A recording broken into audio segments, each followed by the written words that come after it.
ओम नमः शिवाय। शिव पुराण के अनुसार सोमनाथ ज्योतिर्लिंग भगवान शिव का प्रथम ज्योतिर्लिंग है। आज इस वीडियो में हम सोमनाथ ज्योतिर्लिंग की कहानी सुनेंगे। प्रजापति दक्ष ने अपनी सभी 27 पुत्रियों का विवाह चंद्रमा के साथ कर दिया तो वे बहुत प्रसन्न हुए। पत्नी के रूप में दक्ष कन्याओं को पाकर चंद्रमा बहुत शोभित हुए और दक्ष कन्याएं भी अपने स्वामी के रूप में चंद्रमा को पाकर बहुत खुश थी।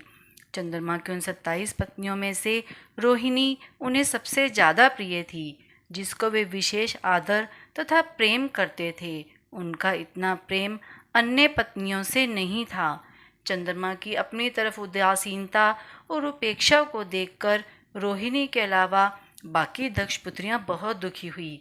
वे सभी अपने पिता दक्ष की शरण में गईं और उनसे अपने कष्टों का वर्णन किया। अपनी पुत्रियों की व्यथा और चंद्रमा के दुर्व्यवहार को सुनकर दक्ष भी बहुत दुखी हुए। उन्होंने चंद्रमा से भेंट की और शांतिपूर्वक कहा, तुमने निर्मल व पवित्र कुल में जन्म लिया है, फिर भी तुम अपनी पत्नियों के साथ भेदभावपूर्ण व्यवहार करते हो। तुम किसी को अधिक प्यार करते हो और किसी को कम प्यार देते हो। ऐसा क्यों करते हो?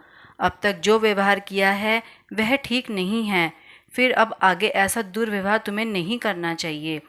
जो व्यक्ति आत्मीय जनों के साथ विषमतापूर्ण व्यवहार करता है उसे नरक में जाना पड़ता है। इस प्रकार प्रजापति दक्ष ने अपने दामाद चंद्रमा को प्रेमपूर्वक समझाया और चंद्रमा में सुधार हो जाएगा, ऐसा सोच प्रजापति दक्ष वापस लौट आए। इतना समझाने पर भी चंद्रमा ने अपने ससुर प्रजापति दक्ष की बात नहीं मानी। रोहिणी के प्रति आसक्ति होने के कारण उन्होंने अपने कर्तव्य की अवहेलना की तथा अपनी अन्य पत्नियों का कुछ भी ख्याल नहीं रखा। दोबारा समाचार प्राप्त कर प्रजापति दक्ष बहुत दुखी हुए।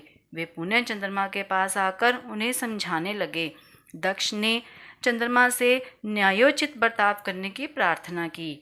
बार बार आग्रह करने पर भी चंद्रमा ने जब दक्ष की बात नहीं मानी, तब उन्होंने चंद्रमा को श्राप दे दिया। दक्ष ने कहा, मेरे आग्रह करने पर भी तुमने मेरी अवज्ञा की है, इसलिए तुम्हें क्षय रोग हो जाए। दक्ष द्वारा श्राप दिए जाने के साथ ही क्षण भर में चंद्रमा क्षय रोग से ग्रसित हो गई। उनके क्षीण होते ही सर्वत्र हाहाकार मच गया। सभी देवगण तथा ऋषिगण भी चिंतित हो गए। परेशान चंद्रमा ने अपनी अस्वस्थता तथा उसके कारणों की सूचना इंद्र आदि देवताओं तथा ऋषियों को दी। उसके बाद उनकी सहायता के लिए इंद्र देवता तथा वशिष्ठ आदि ऋषिगण ब्रह्मा जी की शरण में गए।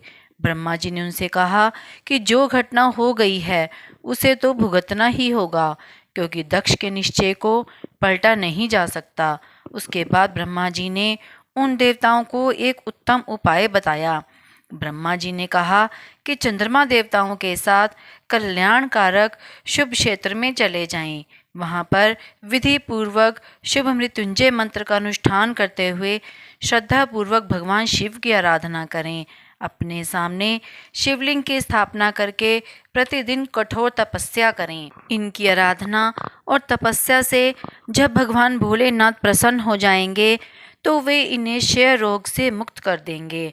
पितामह ब्रह्मा जी की आज्ञा को स्वीकार कर देवताओं और ऋषियों के संरक्षण में चंद्रमा प्रभास क्षेत्र में पहुंच गए। वहां चंद्रदेव ने मृत्युंजय भगवान की अर्चना, वंदना और अनुष्ठान शुरू कर दिया। वे मृत्युंजय मंत्र का जाप तथा भगवान शिव की उपासना में लीन हो गए। ब्रह्मा जी की आज्ञा के अनुसार चंद्रमा ने 6 महीने तक निरंतर तपस्या की और वृषभ ध्वज का पूजन किया। 10 करोड़ मृत्युंजय मंत्र का जाप तथा ध्यान करते हुए चंद्रमा स्थिर चित्त से वहां निरंतर खड़े रहे।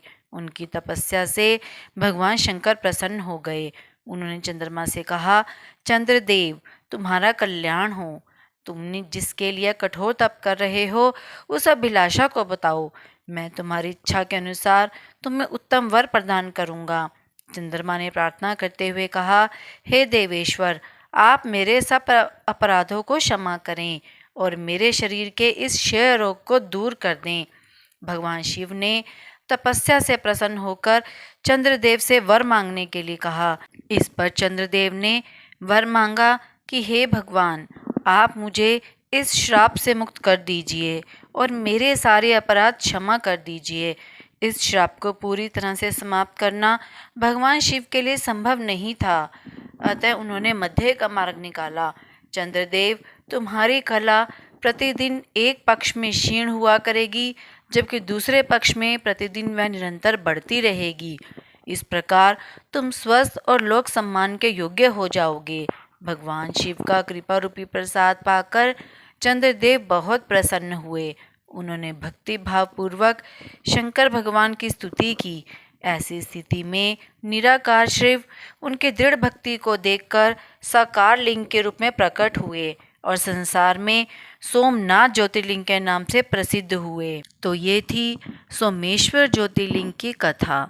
अगर आपको मेरी वीडियो पसंद आई हो तो मेरे चैनल को लाइक, शेयर और सब्सक्राइब ज़रूर करें।